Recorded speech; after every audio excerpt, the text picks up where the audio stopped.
महिलाओं में स्तन कैंसर की बीमारी लगातार बढ़ रही है। ऐसे में इंदौर के शेल्बी मल्टी स्पेशलिटी हॉस्पिटल स्तन कैंसर स्क्रीनिंग शिविर आयोजित करने जा रहा है। यह शिविर 1 नवंबर से 31 दिसंबर तक चलेगा। चिकित्सा के क्षेत्र में हो रहे शोध और उपचार की नई तकनीकों के आने के बाद भी देश में प्रति वर्ष हजारों की संख्या में महिलाएं जाने अनजाने में स्तन कैंसर की चपेट में आ जाती हैं। ब्रेस्ट कैंसर के बढ़ते मामलों को देखते हुए इंदौर के शेल्बी हॉस्पिटल में एक प्रेस वार्ता रखी गई, जिसमें स्तन कैंसर को लेकर अहम जानकारी दी गई। स्तन कैंसर से किस तरह रोकथाम की जा सकती है? स्तन कैंसर की रोकथाम 100% रोकथाम तो नहीं है, लेकिन कुछ लाइफ स्टाइल मॉडिफिकेशन किए जा सकते हैं कि हेल्दी वेट मेंटेन किया जाए, high fibres fruits and vegetables diet में लिए जाएं, फास्ट फूड को अवॉइड करना चाहिए। और जो इसमें बेसिकली ये हार्मोन मीडिएटेड डिसीज़ होती है, इसलिए ब्रेस्ट फीडिंग को प्रमोट करना चाहिए। जो महिलाएं ब्रेस्ट फीडिंग करती हैं उनमें ये रिस्क कम हो जाता है। तो कुछ फैक्टर्स जो हैं जो हमारे हाथ में हैं और कुछ रिस्क फैक्टर हैं जिन पर हमारा कंट्रोल नहीं है, जैसे हेरिडिटरी या हार्मोनल स्टेटस, इस पर हमारा कंट्रोल नहीं है। लेकिन ब्रेस्ट कैंसर को विजय पाने का सबसे सही तरीका है वो है अर्ली डिटेक्शन। अर्ली डिटेक्शन के लिए breast self examination, clinical breast examination और मेमोग्राफी, जो कि मैं पहले भी बता चुकी हूँ, उसकी डेफिनेटिव गाइडलाइंस है, उसको फॉलो करना चाहिए। क्योंकि यदि आप मंथली एग्जामिनेशन करते हैं तो you are aware about what is normal for you. तो जब आपको पता है नॉर्मल क्या है तो कुछ भी चेंज आता है ब्रेस्ट के साइज, शेप, अपीयरेंस, डिस्चार्ज में, तो आप डॉक्टर्स को कंसल्ट कर सकते हैं। और उसके बाद ज़रूरी नहीं है कि कोई भी गठान है वो कैंसर की ही हो। कई बार बिना कैंसर के भी ब्रेस्ट में गठान होती है, लेकिन डॉक्टर्स से चेकअप ज़रूरी है और ज़रूरत पड़ने पर उसकी FNAC या बायोप्सी की जाती है और स्टेजिंग वर्कअप के हिसाब से आगे उसका ट्रीटमेंट किया जाता है। तो इसलिए सबसे पहली जो आवश्यकता है वो जागरूकता की है कि लोग आगे आकर अपना खुद से चेकअप कराएं, जबकि उनको कोई तकलीफ नहीं है, जबकि कोई सिम्टम्स नहीं है, जिससे हम इवन अर्ली स्टेज, 0 स्टेज में भी कैंसर को पकड़ें। यही इस पे विजय पाने का तरीका है। Himanshi traders, building material suppliers, रेती गिट्टी, ईंट, सीमेंट, मोहरम के थोक विक्रेता। इशिका ट्रेडर्स, शक्कर एवं तेल के थोक विक्रेता। संजू भैया पताशे वाले, मोतीचूर के लड्डू, सोहन पपड़ी, kaju katli, malai barfi, milk cake, rasgulla, Bengali sweets, kesar katli, 11 Parshuram Marg, Gandhinagar, Indore. Namdev electronics, समस्त प्रकार के इलेक्ट्रॉनिक सामान के विक्रेता। Shri Chokse traders, water and building material supplier.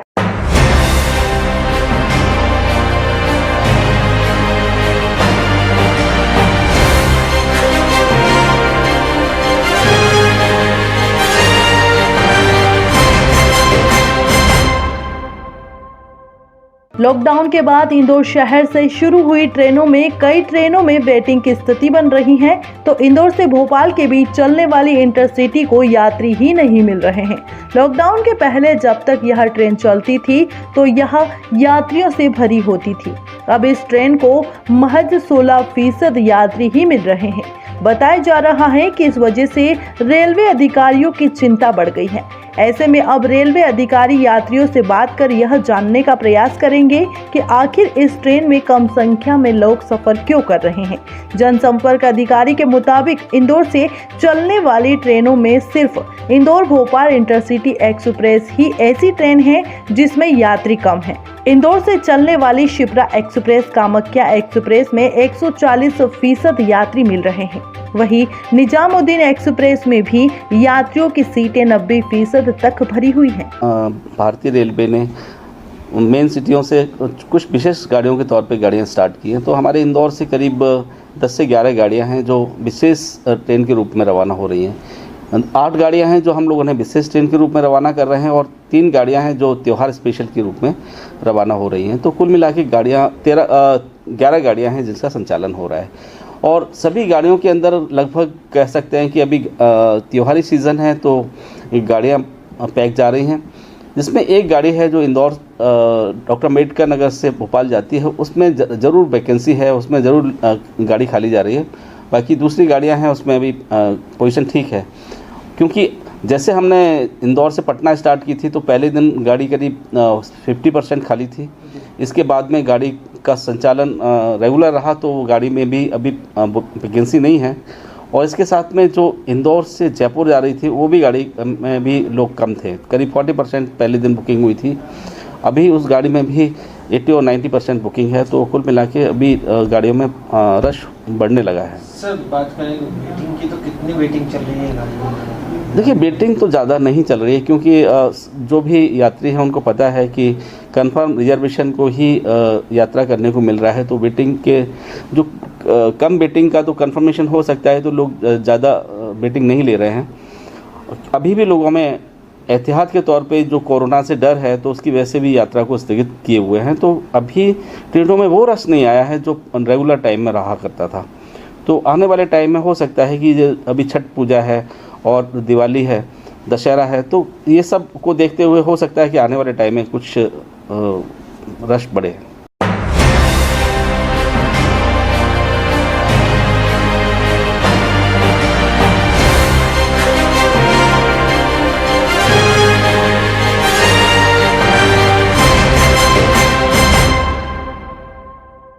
Indore के गांधीनगर क्षेत्र में एक शराब ठेकेदार के मैनेजर के साथ 3 लाख रुपए लूट का मामला सामने आया है। मैनेजर का कहना है कि बाइक सवार बदमाशों ने उसका पीछा किया।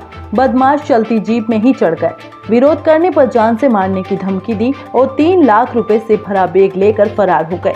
पुलिस मामले को संदिग्ध मानते हुए जाँच कर रही है। सर, एक 3 लाख की लूट का मामला सामने आया, सर क्या है पूरा मामला? मामला जो शराब व्यापारियों का जो सिंडिकेट है उसका एक एरिया मैनेजर है, जिसके अंडर में 2 दुकान है, सिहासा और नावदापंत। वहाँ का कलेक्शन लेकर के वो गांधीनगर ग्रुप का जो इनका सेंटर है यहाँ लेके आ रहा था। थार गाड़ी थी और उसका कहना है कि एक मोटरसाइकिल पे 3 लोग थे पल्सर पे। उन्होंने उसकी गाड़ी को उसके पीछे गाड़ी लगाई और चलती गाड़ी में उसके अंदर एंट्री कर दी और अंदर घुस के उसकी गाड़ी रुकवा ली और उससे जो कैश था दोनों दुकानों का लगभग 3 लाख रुपए के आसपास वो उससे लेके चले गए।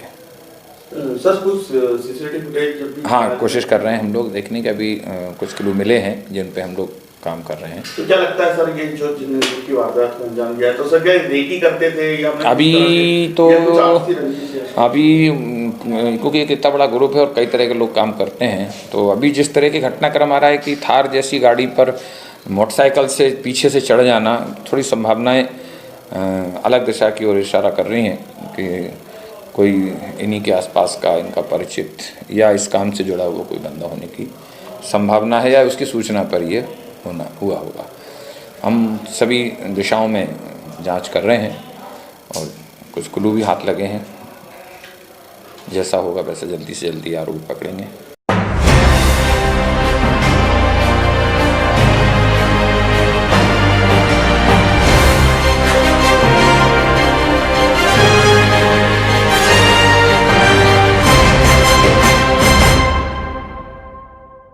इंदौर के सदर बाजार थाना क्षेत्र स्थित 15 बटालियन के सामने एसबीआई के एटीएम में 4 बदमाशों ने देर रात लूट की नीयत से की तोड़फोड़ के चलते एटीएम क्षतिग्रस्त हो गया।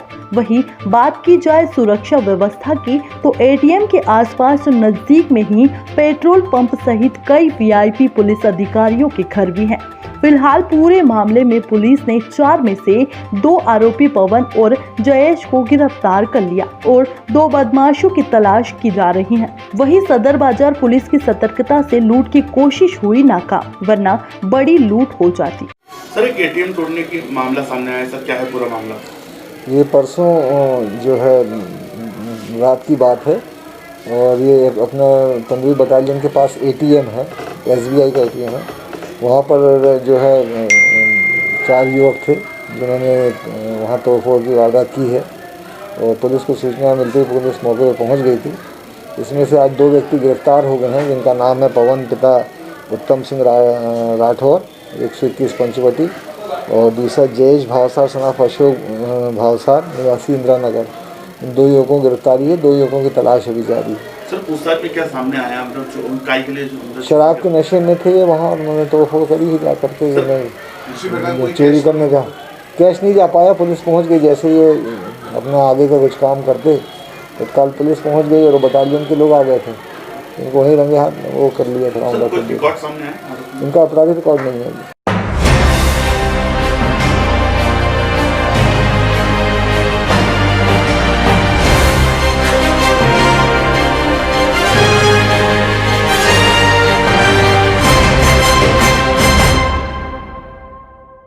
इंदौर के परदेसीपुरा थाना क्षेत्र में पिछले दिनों हुई मामूली से विवाद और चंदे के नाम पर अवैध वसूली को लेकर पुलिस ने अज्ञात लोगों के खिलाफ मामला दर्ज किया था। पुलिस ने सीसीटीवी फुटेज के आधार पर आरोपी शाहरुख पठान, सूरज पठान सहित अन्य बदमाशों की धरपकड़ के लिए टीम गठित की गई थी, जिसमें पुलिस ने फरियादी के घर जाकर धारदार हथियार से चमकाया था, जिसका फरियादी ने पुलिस के समक्ष सीसीटीवी फुटेज भी साक्ष्य के रूप में दिए थे, जिस पर पुलिस बदमाश लल्ला को धर दबोचा और उसका वारदात के क्षेत्र में गुंडा जुलूस भी निकाला, जिससे कि क्षेत्र में बदमाशों का खौफ कम किया जा सके। साथ ही पुलिस अन्य बदमाशों की भी तलाश कर रही है। बोलो भाई, बोलो चाकू आकू निकले, बोलो चाकू निकले थे।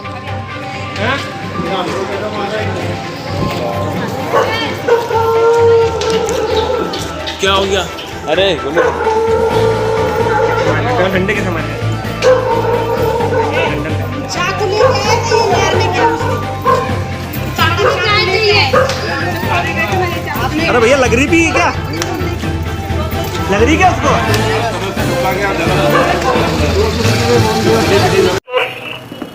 सर कुछ दिन पूर्व एक वीडियो वायरल हुआ था जिसमें एक आरोपी चाकू लहराते हुए नजर आ रहा था। उसमें रहवासियों ने सर अपने थाने पे घेराव करा था। उसमें सर एक गुंडा जुलूस निकाला गया है सर आरोपी का, और क्या है पूरा मामला? दिनांक 26 अक्टूबर की रात में राजेश पिता अर्जुन राव कानगुड़े सरवारा नगर द्वारा एक रिपोर्ट दर्ज कराई गई कि हमारे मोहल्ले में भंडारा चल रहा था, जहां पर लल्ला, सूरज मराठा और शाहरुख पठान इनके द्वारा आकर वाद विवाद किया गया तथा हमारे द्वारा उनके घर पे जाके शिकायत की गई। तो रात में दोबारा लल्ला आया और चाकू लहराते हुए धमका रहा था। उस बात पर थाना परदेसीपुरा में अवैध वसूली का प्रकरण पंजीबद्ध किया गया।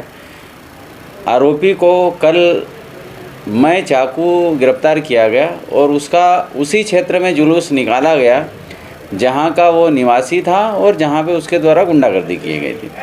उसके खिलाफ पूर्व में भी थाना परदेसीपुरा में 6 से 7 अपराध था। इस प्रकार वो थाना क्षेत्र का गुंडा था और गुंडों को समझाइश या सिखलाई देने के लिए इस प्रकार उसी के क्षेत्र में जुलूस निकाला गया।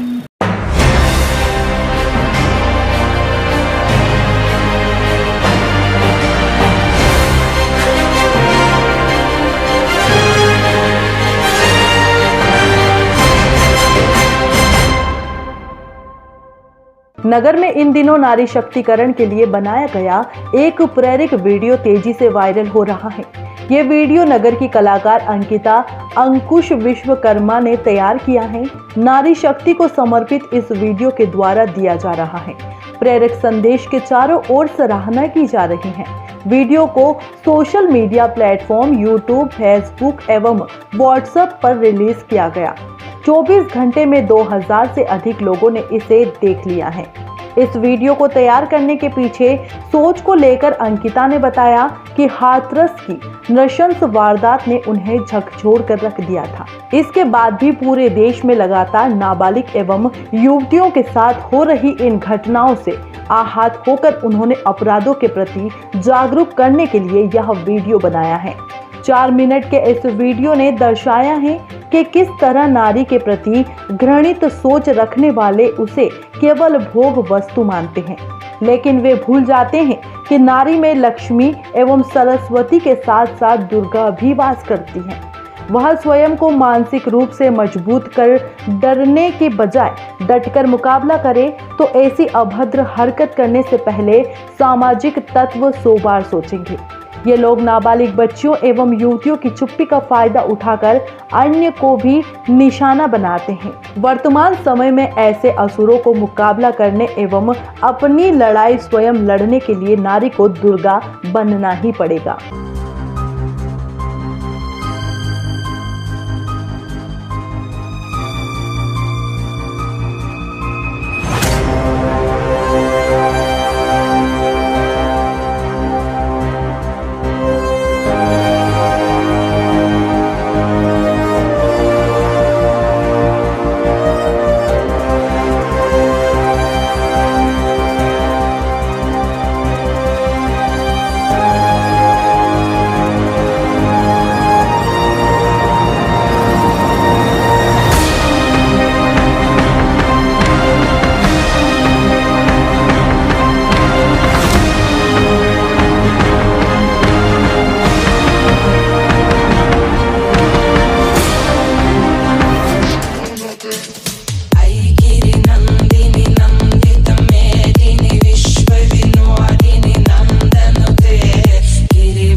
न पार्वती में है न काली में, शक्ति नारी के संकल्प में है।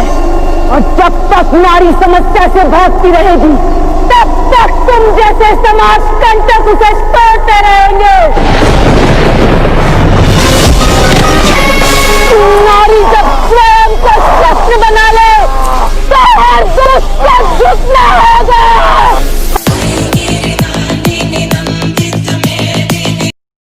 सोशल मीडिया पे जो नारी शक्ति को लेकर आपका एक वीडियो वायरल हो रहा है, उसके बारे में कुछ बताएं। वीडियो के माध्यम से मैं ये जानकारी आपको देना चाहूँगी। सबसे पहले तो मैं आपको ये बताना चाहूँगी कि नवरात्रि के प्रारंभ में ये चीज़ें मेरे दिमाग में आई, जो कि मैंने अपने पति से, अपने हस्बैंड से डिस्कस किया। उन्होंने मुझे मोटिवेट किया, मुझे प्रेरित किया कि ठीक है, जो चीज़ें तुम करने जा रही हो वो सही है, तुम करो। उसके बाद फिर हमने ये शूट किया। मेरी थीम ये थी नारी शक्ति को आगे बढ़ाने के लिए। मैं चाहती थी कि हर एक महिला स्ट्रॉन्ग बने, सशक्त बने, जो कि हम देख रहे हैं कि आए दिन कुछ दुष्कर्म होते रहते हैं नारियों के साथ, छोटी बच्चों के साथ, महिलाओं के साथ। इन सब चीज़ों को देखते हुए मैं बहुत भावुक हुई और मुझे लगा कि मुझे नारी शक्ति को स्ट्रॉन्ग करने के लिए, मेंटली प्रिपेयर करने के लिए, हर तरीके से स्ट्रॉन्ग होने के लिए ये एक संदेश मैं उन तक